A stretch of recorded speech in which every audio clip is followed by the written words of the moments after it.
तो कल मैंने आपको सिलेबस के बारे में डिस्कस किया था। उस सिलेबस में पॉलिटिकल थिंकर के बाद उसके जस्ट नीचे आपका एटीट्यूड लिखा होगा। एटीट्यूड, कल हमने एथिक्स के बारे में पूरी जानकारी देख ली कि व्हाट इज एथिक्स क्या है, वैल्यूज क्या है, एथिक्स किस तरीके से काम है ना हमारे लाइफ में थोड़ा सा वर्क करता है, हमारे लाइफ को किस तरीके से चेंज करता है एथिक्स।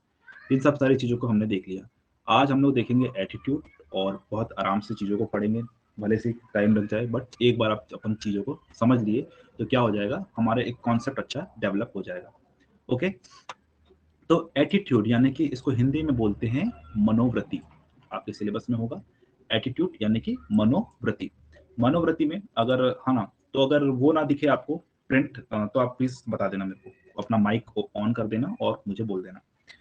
तो मनोवृत्ति या एटीट्यूड, एटीट्यूड आप लोग अलग वे पे सोचते होंगे है ना, कि उसका एटीट्यूड इस ऐसा है, वो तो घमंडी है, वो तो बात नहीं करता या करती। वो वाला एटीट्यूड, इससे थोड़ा सा रिलेट अगर हम करें तो वैसे ही है।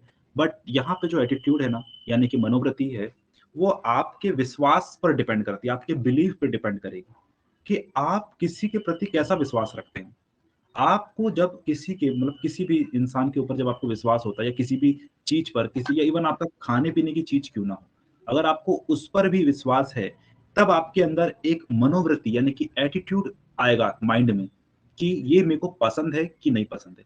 तो एटीट्यूड का जो पूरा खेल है ना, वो पसंद और नापसंद से जुड़ा होता है कि हमें क्या चीजें पसंद है और हमें क्या चीजें पसंद नहीं है। ये पूरा मनोवृत्ति सिखाती है आपको। तो मनोवृत्ति में यही चीज है कि जब आप कोई काम, अगर हम इसको सिविल सर्विसेज के देखें कि हमें इसको सिलेबस में क्यों ऐड किया गया, अगर उस पर्सपेक्टिव से अगर हम देखें तो हम ये कह सकते हैं कि हमें क्या पसंद है। आप जब भी कोई काम कर रही हैं या आप काम कर रहे हैं, तो आपको क्या करना पसंद है? क्या आपको गरीबों को, जो गरीब हैं उनके लिए कुछ करने की इच्छा होती है, या आपके अंदर कुछ ऐसा करने का है जिससे आप समाज में कुछ नयापन ला सकते हैं? आपको क्या पसंद है और आपको क्या नहीं पसंद है?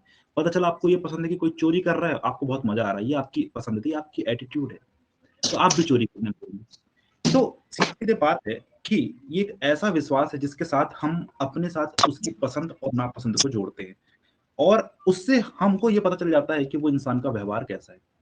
अगर आपको कोई चीज खाने की ले लो, कोई चीज खाने की पसंद नहीं है, किसी इंसान को तीखा पसंद नहीं है, तो उसका व्यवहार पता चल जाएगा हमको कि ये बंदा मीठा खाता है, इसको तीखा पसंद नहीं है। वैसे ही एटीट्यूड है। एटीट्यूड में हमको इंसान का व्यवहार पता चलने लगता है कि वो किस चीज को लाइक करता है और किस चीज को डिसलाइक करता है। तो पहले छोटी सी एक लाइन लिख लो ताकि आपको और अच्छे से समझ में आ जाए। एटीट्यूड हेडिंग डालना, मनोवृत्ति हिंदी वाले मनोवृत्ति हेडिंग डालेंगे, और पहले इंग्लिश वाले लिखेंगे a believe that, a belief that is associated with a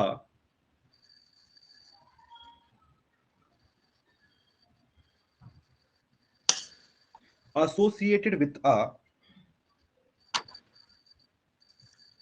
feeling of like or dislike, feeling of like or dislike,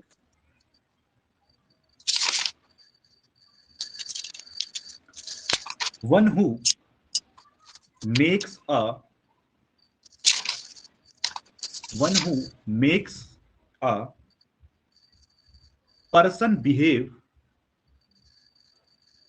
one who makes a person behave in a particular way। Okay, Hindi वाले लिख लेना। एक ऐसा विश्वास जिसके साथ पसंद, नापसंद का भाव जुड़ा होता है, भाव जुड़ा होता है, जो व्यक्ति को विशेष प्रकार से व्यवहार करता है, जो व्यक्ति का या व्यक्ति को विशेष प्रकार से व्यवहार कराता है, ऐसा लिखिएगा, करता है नहीं, विशेष प्रकार से व्यवहार कराता है। ओके, तो किसी को छिपकली से डर है तो वो उसका व्यवहार दिख जाएगा आपको, वो अलग से ही मुंह बना लेगा। ठीक है, जैसे छिपकली दिख गई या कुछ ऐसी चीज दिख गई, वो अलग ही व्यवहार करने लगेगा, उसको पसंद नहीं कर रहा है वो। और कोई कुत्तों को बहुत पसंद करता है, कोई कुत्तों को बिल्कुल पसंद नहीं करता। तो वो उसके व्यवहार को दिखाने लगता है। तो वही है एटीट्यूड और मनोवृत्ति। पहली चीज कि जो एटीट्यूड है ना, यानी कि मनोवृत्ति, ये जन्मजात नहीं होती, मतलब कि जन्म से ही नहीं आती। अब आप छोटे से थे तो क्या आपको आइसक्रीम पसंद आ गई? क्या बिल्कुल छोटे से थे, आपने उसको जब खाई होगी, धीरे धीरे आपको वो चीजें समझ में आई होगी, तभी आपको वो चीज पसंद आई होगी ना। या फिर आपको मान के चलो कुत्ते, तो कुत्ते भी थोड़ी ना कि बचपन आप कुत्ते तो पहचानते नहीं थे, है ना, कि कुत्ता है कि क्या है। जब आप बड़े हुए, धीरे धीरे आपको समझ में आया कि यार ये कुत्ता है, वफादार होता है, और कुछ भी घर में कोई किसी को अंदर आने नहीं देता, चोरी नहीं होती इसकी वजह से। तो आपको उसके अंदर विश्वास पैदा हो गया, जिससे आप कुत्तों से प्यार करने लगे। तो पहली चीज कि जो चीजें हैं, एटीट्यूड जो है आपके अंदर इनेट नहीं होती, यानी कि जन्मजात नहीं आती, आप इसको क्या करते हैं, एक्वायर्ड करते हैं, इसको आप अर्जित करते हैं, पहली चीज। दूसरी चीज, ये स्टेबल भी नहीं होती। ओके, ओ सॉरी, एक ये स्टेबल होती हैं। अब जैसे कि एक बार बन गई तो ये रहती है। मान के चलो कि आपको कोई चीज पसंद आ गई, मतलब कि वो चीज आपको कोई खाने की हो सकती है, या फिर आप उस एनिमल लवर बन सकते हैं। अगर आपको कोई चीज खाने में पसंद आ गई, तो आपको लंबे समय तक वो चीज आपको पसंद ही रहेगी। ठीक है, तो मतलब कि ये स्टेबल रहती है ज्यादा समय तक। ये नहीं कि आज वो खाया और कल वो आपको पसंद नहीं आ रहा, ऐसा नहीं होगा आपके साथ। ये स्टेबल रहती है। दूसरी चीज, ये ह्यूमन के बिहेवियर को बताती है। मैंने बता दिया आपको कि एटीट्यूड भैया आपके दिमाग में है, आपको पसंद नापसंद ये सारी चीजें आएंगी। ये आपको बताती है कि आपका व्यवहार कैसा है, आपके व्यवहार को निर्धारित करती है। आप किसी गरीब को देखेंगे और आप ऐसे भाग जाएंगे, ये हट यहाँ से, ऐसा करेंगे, तो आपके व्यवहार को बता देगी कि आप किस तरीके के इंसान हैं। तो सिविल सर्विसेज में आप ऐसा आप नहीं करेंगे कि आपके पास कोई गरीब कोई मलिन बस्ती से कोई आपसे कुछ हेल्प मांगने आया और आप उसको ये करके भाग दूर है, दूर, ऐसा आप नहीं कर सकते, क्योंकि आप ही हैं उसके सब माई बाप। ठीक है, तो वो आपके एटीट्यूड को बताएगी, पहले। दूसरी चीज, ये इंटेंजिबल होती है। इंटेंजिबल मतलब जानते हैं, अमूर्त, यानी कि जिसे आप छू नहीं सकते। अब एटीट्यूड को आप छू सकते हैं क्या? आप किसी पसंद नापसंद को सिर्फ महसूस कर सकते हैं, आप इसे छू नहीं सकते। तो आप उसी के नीचे एक दो पॉइंट और लिखना। It's is not innate, its is not innate, INNATE, but it is acquired. Okay, मतलब आप बचपन से आप इन चीजों को नहीं पाते। It is not innate, but it is acquired. Hindi वाले लिख लेना, यह जन्मजात नहीं, यह जन्मजात नहीं, बल्कि इसे हम अर्जित करते हैं, बल्कि हम इसे अर्जित करते हैं। दूसरा,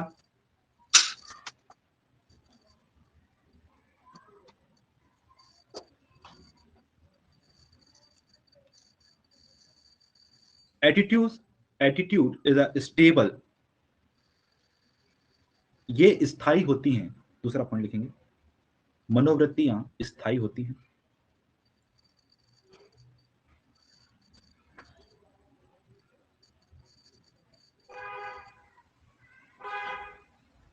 ओके, फिर तीसरा, ये व्यक्ति के व्यवहार को बताती हैं, ये व्यक्ति के व्यवहार को बताती हैं। Describe the behaviour of a person, describe a behaviour of a person.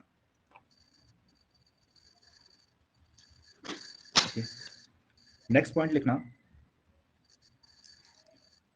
इनमें परिवर्तन हो सकता है, मनोवृत्तियों में परिवर्तन हो सकता है। दिस में चेंज, बिल्कुल परिवर्तन हो सकता है कि नहीं हो सकता है? आपकी पसंद नापसंद में परिवर्तन हो सकता है। कोई चीज है जिसको आप बचपन से पसंद नहीं करते हैं, मान के चलो कोई ऐसी खाने की चीज ले लो, मान के चलो बहुत से लोग हींग पसंद नहीं करते हैं, पर जैसी वो माल, जैसे कुछ ऐसी क्षेत्रों में गए, वहां पे हर चीजों में हींग की यूज होता है, मतलब कि समोसे में, पोहे में, ऐसे बहुत सारी चीज, मालवा क्षेत्रों में हींग का उपयोग बहुत होता है। आप वहां पे रहने लगे और आपको वो चीज अच्छी लगने लगी, तो फिर आपकी जो पसंद है वो बदल गई। ओके, आपकी चीजें पसंद बदल गई। अलग अलग चीजें धीरे धीरे क्या होती है, पसंद जो नापसंद है वो पसंद में बदलने लगती है। तो कह सकते हैं कि इनमें परिवर्तन हो सकता है, दिस में change. Last is this as intangible, यह अमूर्त होती हैं, यह अमूर्त होती हैं। अमूर्त यानी जिसे छुआ नहीं जा सकता, इंटेंजिबल, जिसे हम छू नहीं सकते,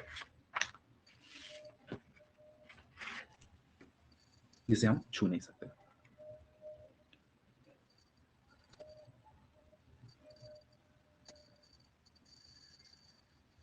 ओके, तो अगर आपसे कोई पूछे कि व्हाट इज एटीट्यूड, तो आप बता देंगे कि एटीट्यूड क्या है, मतलब कि मनोवृत्ति क्या है, और ये पॉजिटिव भी हो सकती है, नेगेटिव भी हो सकती है, ठीक है। ओके, इस तरीके से तो थोड़ा सा इन चीजों को बस आपने समझ लिया, यानी कि आपने 3-4 पॉइंट अगर आपने लिख लिया तो आपका कॉन्सेप्ट बन गया। अब उस कॉन्सेप्ट के बेस पे आप सारी चीजें कर सकती हैं, ठीक है। तो अब आपको ये दिख रहा होगा कि एटीट्यूड क्या है, नेगेटिव भी हो सकते हैं और पॉजिटिव भी हो सकते हैं, मतलब आपकी सकारात्मक मनोवृत्ति भी बन सकती है किसी के लिए आपको, और नकारात्मक मनोवृत्तियां भी बन सकती है। मुझे ये चीज पसंद नहीं है, ये नकारात्मक हो गया।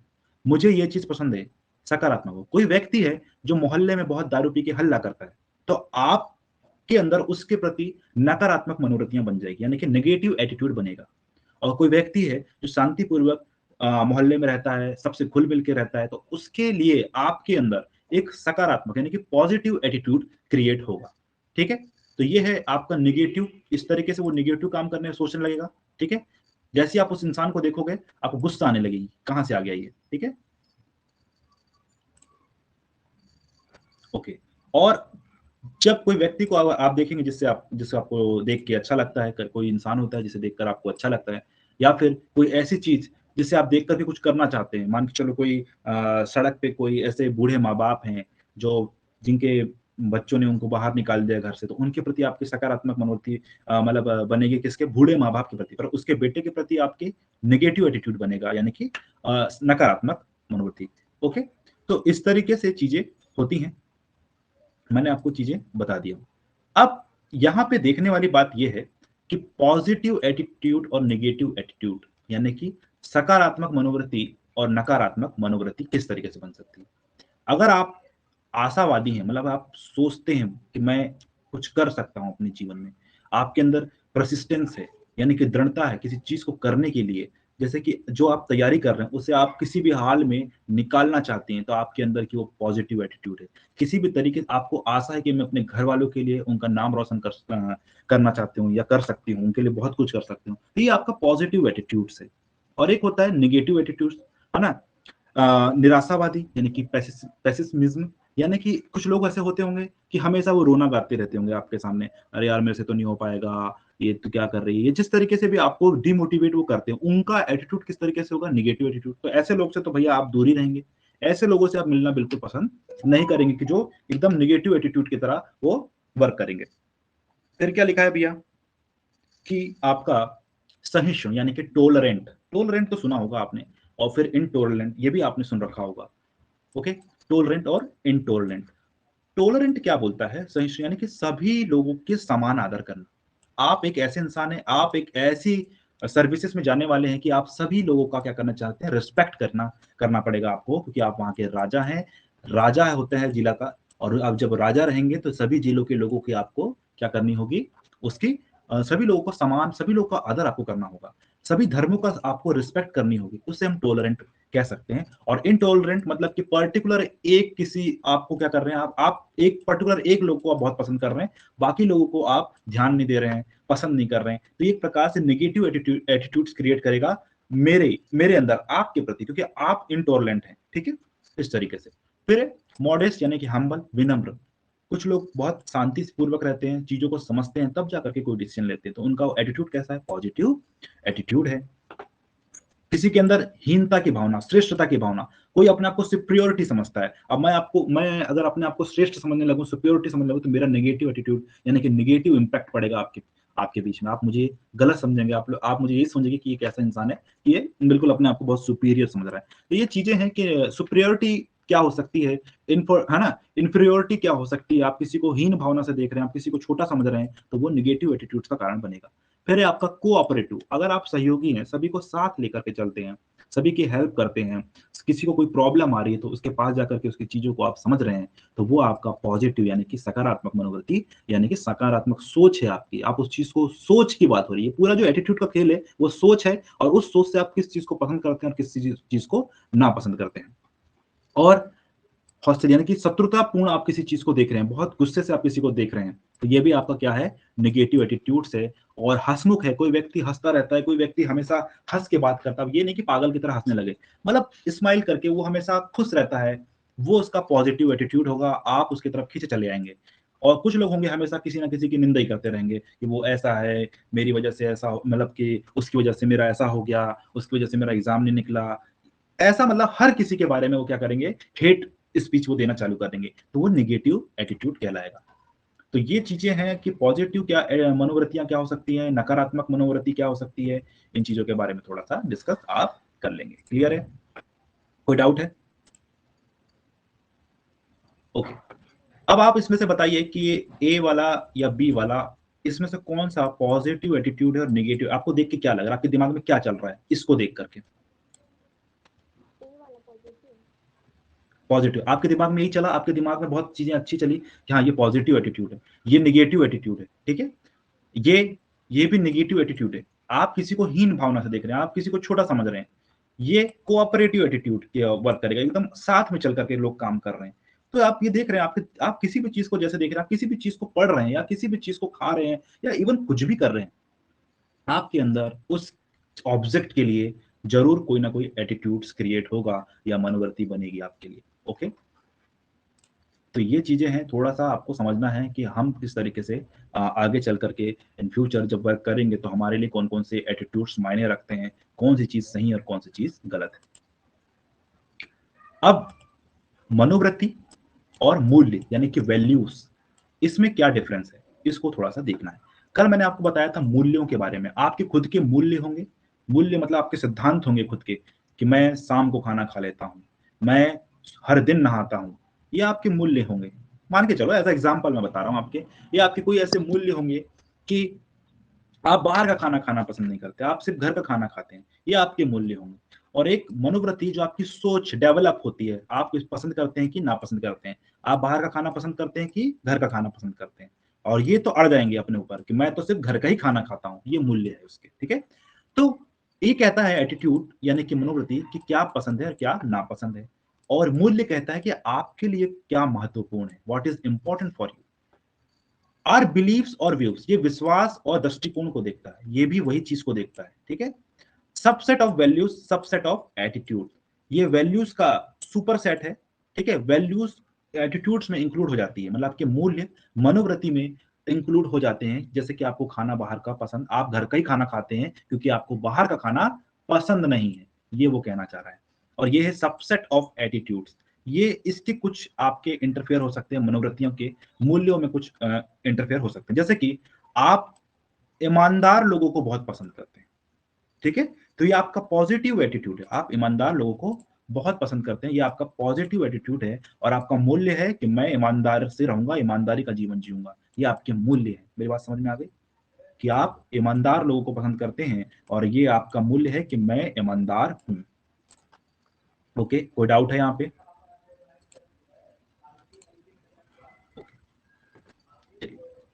तो ये सारी चीजें हैं, आपको धीरे धीरे सारी चीजें आपको कनेक्ट होते चले जाएंगे, तो धीरे धीरे कनेक्ट करना है आपको।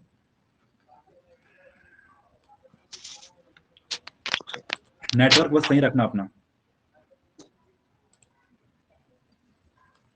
ओके, अब मैंने आपको बताया कि both attitude and values are belief views of a person, यानी कि जो मनोवृत्तियां हैं और जो मूल्य है, दोनों ही एक व्यक्ति के विश्वास की बात होती है, विचार की बात होती है। आप अपने विचार या अपने जो मूल्य होंगे किसी विचार पर आधारित होगा।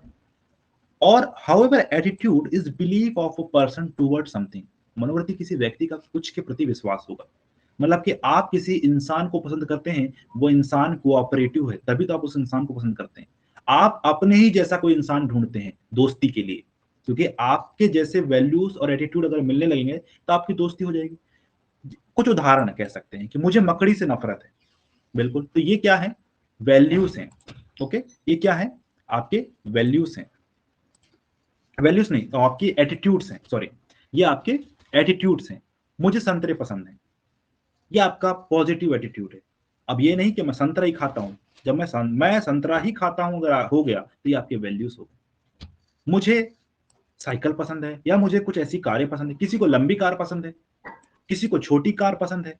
तो किसी ने कहा भैया मेरे को छोटी कार पसंद है, तो ये उसका एटीट्यूड है। मुझे फ्रेंच दाढ़ी वाले लोग पसंद है ना, किसी कोई मुझे क्लीन सेव वाले पसंद है।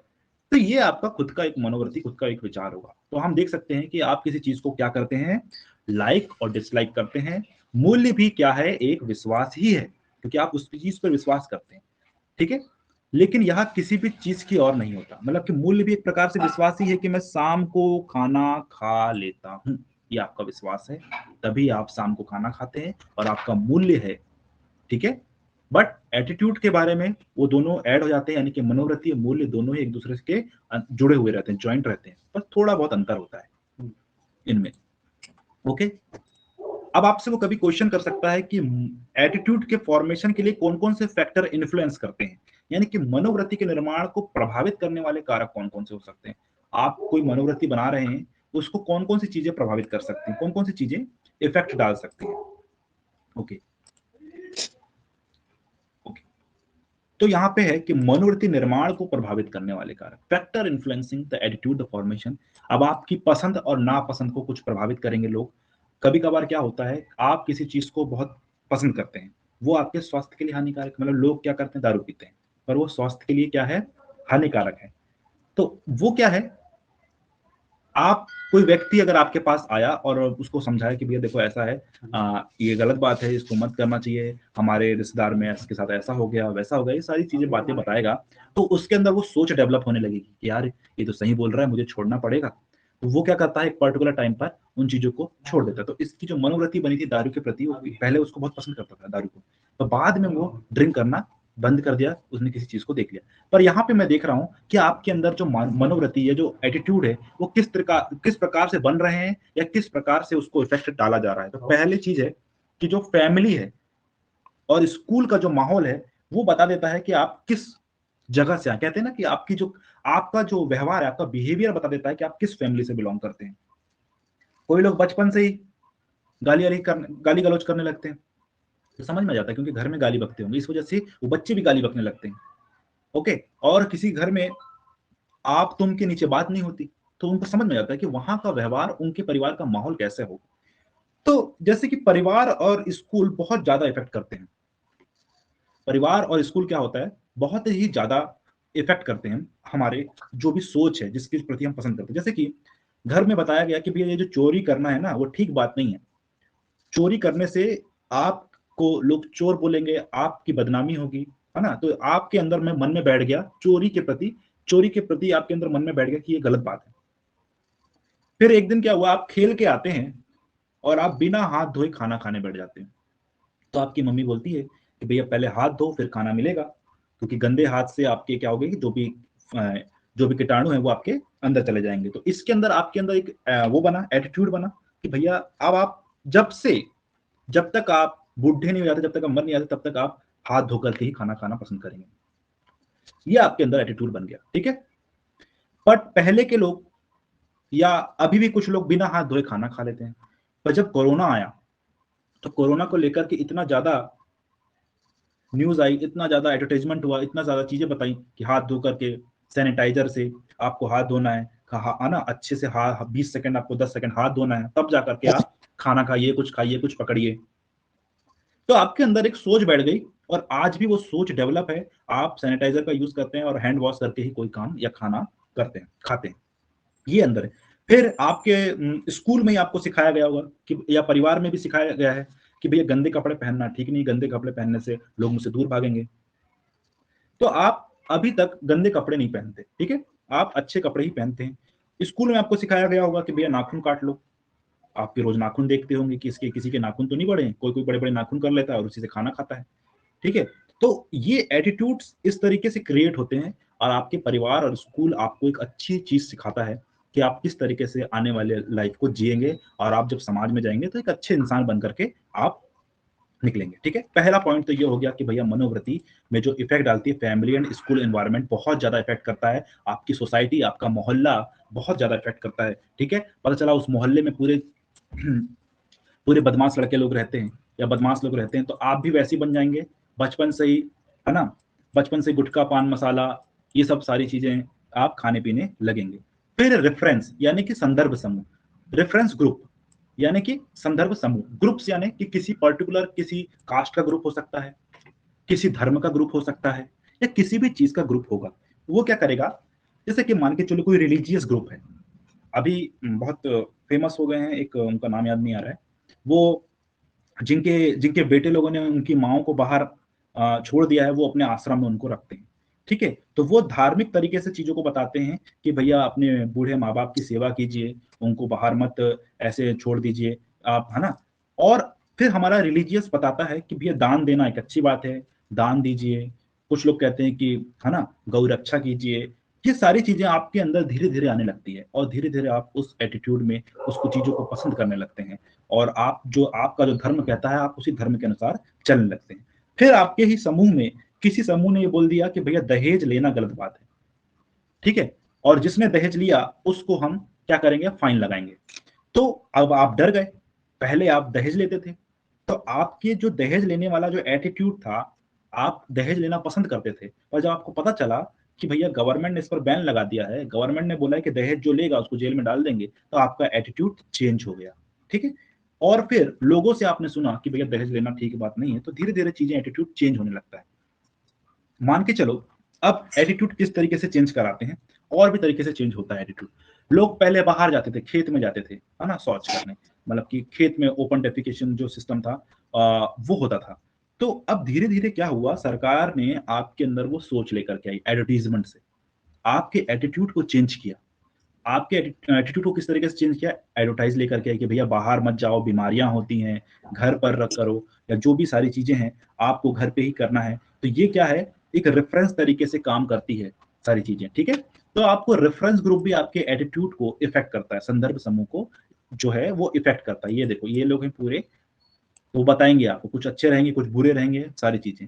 और फैमिली और स्कूल इस तरीके से बताएगी, हैप्पी फैमिली आप रहेंगे। ठीक है, कुछ फैमिली में देखेंगे कि कुछ बड़े या फिर जो होंगे वो मतलब कि गलत गाली गलौज करेंगे या फिर दारू पियेंगे, तो उससे घर का जो माहौल है, बच्चे लोग भी वही चीज सीखना चालू कर देंगे और वो चीजें होने लगेगी। समझ में आने लगता है कि कौन किस फैमिली से बिलोंग करता है। दोनों चीजें आपको समझ में आ गई होगी कि family and school environment and reference group किस तरीके से हमारे एटीट्यूड यानी कि मनोवृत्ति को इफेक्ट डालते हैं, हमारी सोच को इफेक्ट डालते हैं, हमारी पसंद नापसंद को इफेक्ट करते हैं।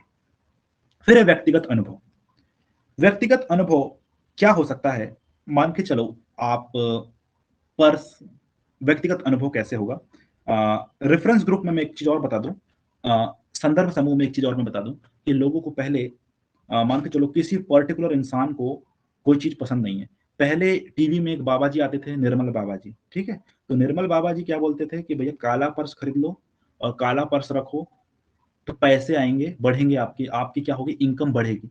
तो किसी किसी लोग को काला पर्स पसंद नहीं होगा, पर उन्होंने क्या करा, उनके एटीट्यूड को चेंज कर दिया। लोगों ने काला पर्स, इतना काला पर्स खरीदे कि काले पर्स की क्या हो गई, कमी हो गई। फिर पर्सनल एक्सपीरियंस, पर्सनल एक्सपीरियंस बहुत अच्छे तरीके से आपके एटीट्यूड को चेंज कर सकता है कि आप कोई चीज को पसंद करते होंगे, बट एक टाइम ऐसा आया कि वो चीजें इफेक्ट कर गई, इफेक्ट कर गई यानी कि वो चीजें गलत साबित हो गई। तो आप उस चीज को अब जीवन भर बहुत सतर्क रहेंगे, बहुत सोच समझ के वो काम करेंगे। जैसे आप कहीं घूमने जा रहे हैं, सफर में जा रहे हैं, या आप खुद, एक एग्जाम्पल ऐसा है कि आप पढ़ाई करते हैं ना, आपने देखा कि मैं बहुत समय से रात में पढ़ाई कर रही हूँ, और फिर कुछ समय बाद आपने देखा कि मैं सुबह उठ के पढ़ रही हूँ। फिर आपको कुछ समय बाद पता चला कि यार सुबह पढ़ने से ये हो रहा है कि मैं ज्यादा चीजों को अच्छे से क्या कर रही हूँ, समझ पा रही हूँ या समझ पा रहा हूँ, ज्यादा अच्छे से मैं चीजों को एक्सप्लेन कर पा रहा हूँ। सुबह बहुत शांत माहौल रहता है, तो आपका जो रात में पढ़ने वाला एटीट्यूड और सुबह पढ़ने वाला एटीट्यूड, डिफरेंस आ जाएगा, चेंज आ जाएगा, क्योंकि फिर आप क्या करने लगेंगे, सुबह पढ़ने लगेंगे। फिर आप कहीं घूमने जा रहे हैं, है ना, आपका पर्स चोरी हो गया। अब पर्स चोरी हो गया तो अगली बार से जब घूमने जाएंगे ना, तो पर्स को बड़ा संभाल के रखेंगे, या ऐसी जगह रखेंगे जहां पे चोर उसको चोरी नहीं कर पाएगा। तो ये आपके पर्सनल एक्सपीरियंस बताते हैं कि आप एटीट्यूड किस तरीके से चेंज कर सकते हैं, क्या हो सकता है, आपको क्या पसंद है, क्या पसंद नहीं है, या पर्टिकुलर आप किसी होटल में, मान के चलो आप किसी जगह में गए हैं और वहीं रहते हैं, या आप जहाँ पे भी रहते हैं, आपको पता होता है कि कहाँ का खाना पसंद है, कहाँ का खाना अच्छा है, कहाँ का खाना अच्छा नहीं, क्योंकि आपने पर्सनल एक्सपीरियंस लिया हुआ है। ठीक है, ये सारी चीजें हैं। पर्सनल एक्सपीरियंस में गौतम बुद्ध बहुत अच्छे एग्जांपल हैं। ओके, गौतम बुद्ध जी जब वो चाहते तो वो राजा की जिंदगी जी सकते थे, पर उनको बाद में उनको प्राप्त हुआ कि ये सब सारी चीजें कुछ है नहीं, तो वो धीरे से अपने घर से अपना पूरा राज जो भी था उनका एम्पायर पूरा उन्होंने छोड़ छाड़ के बाहर चले गए।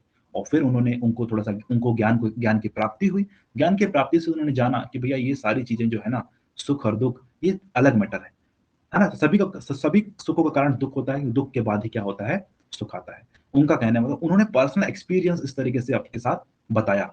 ये चीजें समझ में आ रही है आपको? कोई डाउट है? आपका मीडिया, मीडिया से संबंधित प्रभाव।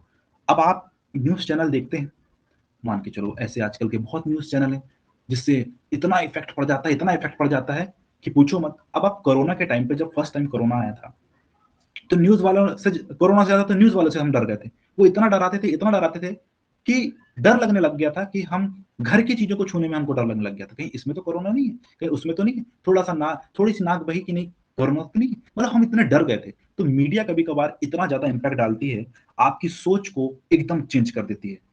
ओके, अब मीडिया में किस तरीके से, और अब मान के चलो कोई राजनीतिक पार्टी है, उसने मीडिया के द्वारा अपने चुनाव प्रचार किया, हमने ये किया वो किया, और इतना ज्यादा इन्फ्लुएंस किया अपने मीडिया से कि आप सोचेंगे कि इससे अच्छा तो नेता कोई नहीं हो सकता, तो आप उसी को जाकर के वोट देना चालू कर देंगे। या फिर आपने कोई ऐसी क्लिप देख ली जिससे आपको गुस्सा आने लगी, जैसे कि बीच में क्या हुआ था कि 4 साल 6 साल, है ना, 3 साल की बच्चियों के साथ जो बलात्कार किए किए जा रहे थे, उससे क्या हुआ, आप या सभी के अंदर वो मनोवृत्ति धारण हो गई कि आप अपने घर के बच्चों को बाहर खेलने नहीं देते, क्योंकि सबको आप उसी नजरिए से देखना चालू कर दिए।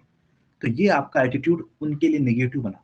ठीक है, तो इस तरीके से मीडिया जो है इन्फ्लुएंस करती है आपके मनोवृत्ति को, आपके एटीट्यूड को अलग अलग तरीके से।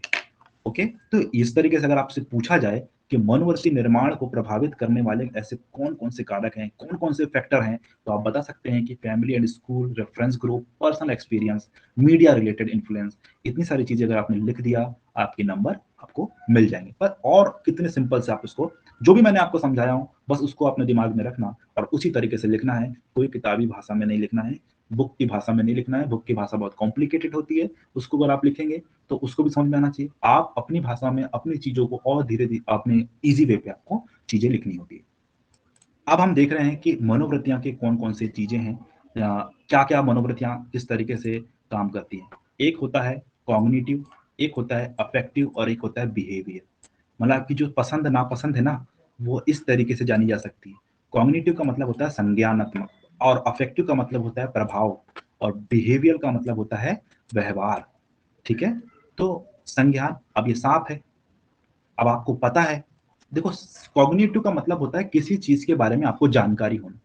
अब आपको ये जानकारी है कि भैया इस चीज से खतरा है, या आपको जानकारी है कि भैया रात को इस गली से नहीं निकलना है मुझे, तो आपके अंदर वो एप्टीट्यूड आपके अंदर आ चुका है, मनोवृत्ति आ चुकी है। ओके, एटीट्यूड्स और एप्टीट्यूड सिमिलर है ना, सिमिलर है वर्ड, कोई इसमें डिफरेंस नहीं है। तो आपके अंदर क्या आ चुका है कि भैया मुझे इस गली से नहीं जाना है रात को 9 बजे के बाद, है ना, यहाँ पे चोरी होती है, यहाँ पे मतलब लूट मार होती है। तो आपको पता होता है, तो इससे आप एक कॉग्निटिव यानी कि संज्ञानात्मक चीजें बनाते हैं। अब आपको पता है कि जो सांप है ना, वो जहरीला होता है, तो आप जैसे ही सांप दिखता है कैसे भाग जाते हैं, सांप देखा नहीं कि भाग गए। अब कोई एक इंसान है, आपको उस इंसान के बारे में पता है कि ये उधारी मांगता है, जैसे ही वो दिखा आप छुप गए कहीं जाकर के।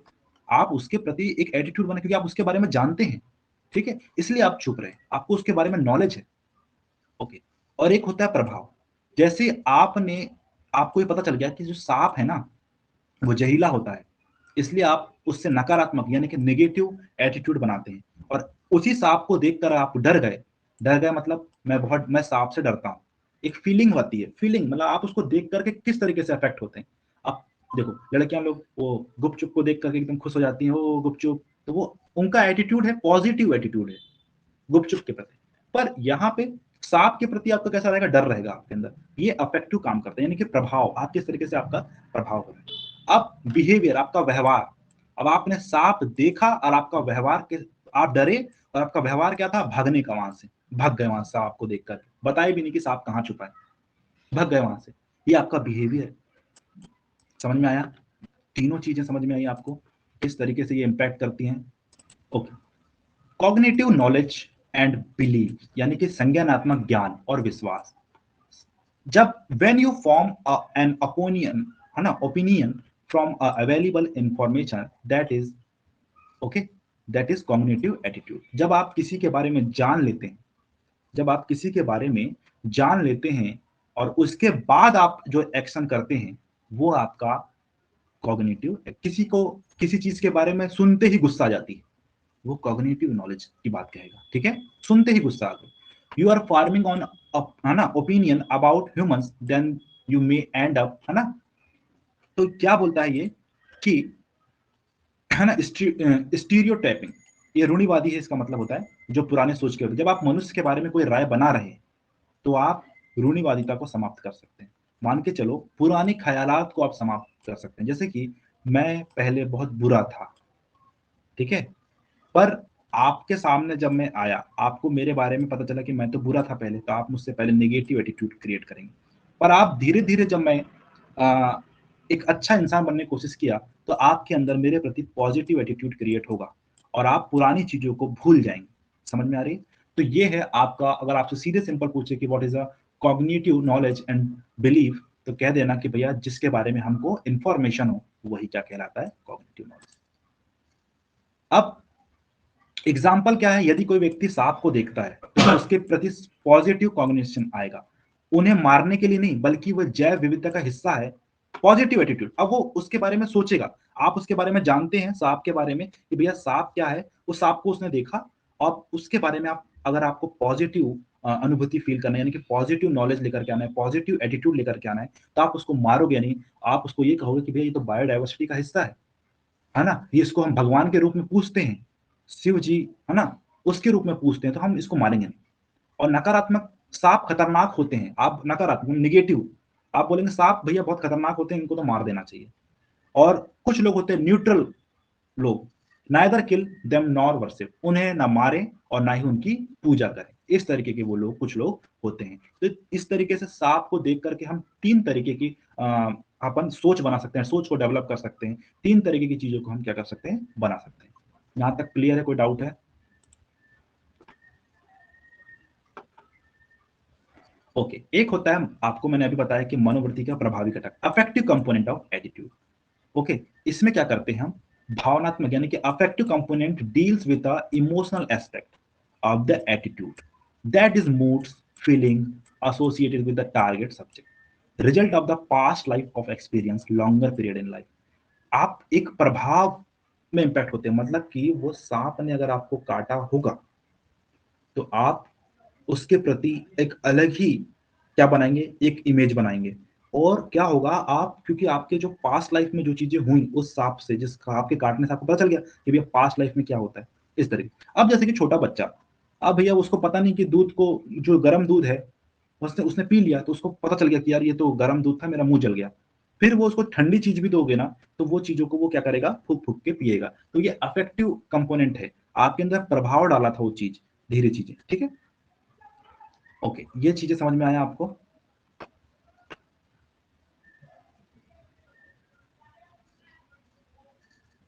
अब कैसे अफेक्टिव, और दूसरे तरीके से हम दे सकते हैं कि कोई व्यक्ति क्या है, गरीब की स्थिति में बढ़ते हैं, कोई लोग हैं जो गरीब, और उन्होंने पहले भूख का भी सामना किया है, तो उन लोगों के जो कमजोर वर्ग के प्रति दया करते हैं। जैसे कि आपके साथ जो भी घटना घटी है और किसी के साथ वैसा हुआ है ना, तो आप उसके प्रति एक बेस्ट, यानी कि एक पॉजिटिव फीलिंग रखेंगे आप।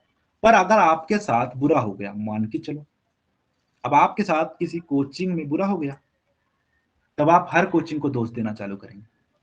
मतलब कि आप उस नाम की कोचिंग का सुनते ही आपके अंदर क्या आ जाएगा कि ये सब वैसे ही है, ठीक है। इस तरीके से अफेक्टिव कंपोनेंट वर्क करता है। क्लियर है? तो इस तरीके से काम करेगा। ओके, तो यह थोड़ा सा याद रखना इस चीज को, है ना। अब जो संज्ञानात्मक, यानी कि कॉग्निटिव एस्पेक्ट है, और एक अफेक्टिव एस्पेक्ट, जो दोनों मैंने आपको समझा दिया। अच्छे से समझाया हूं। तो ये क्या बोलते हैं ये लोग, थोड़ा सा ध्यान देना। डील्स विथ नॉलेज, मतलब कि ये डील कैसे करते हैं, नॉलेज के साथ, मतलब आपके साथ आप उसके बारे में जानकारी होती है। और ये होते हैं इमोशनल पार्ट, ठीक है। इमोशनल मतलब आप पिछले बार आपके साथ ऐसा हो चुका है, इसलिए आपके अंदर वो भावनात्मक रूप से इमोशनली वो जुड़ चुका है। जानबूझकर जो भी विचार होंगे वो व्याख्या उत्पाद करेंगे, मतलब कि जो विचार आपके अंदर बन रहे हैं आप उसको जानकर ही बना रहे हैं। ओके, फिर ये एक व्यक्ति द्वारा किया जाता है।